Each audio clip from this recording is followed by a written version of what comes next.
pas juga di bulan suci Ramadan ini pelatihan dimulai sesuai arahan kami tadi kan, untuk menjaga kesehatan, menjaga kebugaran, karena mereka ini mungkin tadi akan kaget ketika datang ke Arab Saudi dengan bulan Mei itu suhunya sangat panas dan sebagian besar jamaah kita itu lansia. Nah, itu challenge-nya sangat berat. Makanya tadi kita titipkan untuk kawan-kawan menjaga kesehatan, menjaga tubuh yang prima, tubuh yang bugar, seperti inovasi yang Pak Edo lakukan.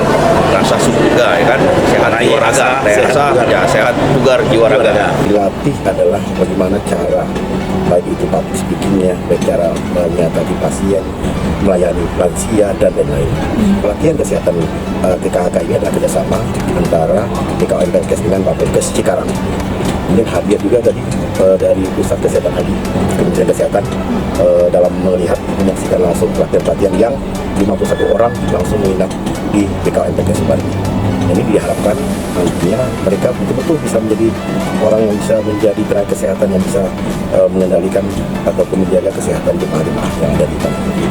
Mereka orang yang terpilih dari setiap kabupaten kota, baik itu puskesmas, rumah sakit, dengan uji-uji yang sudah mereka lakukan.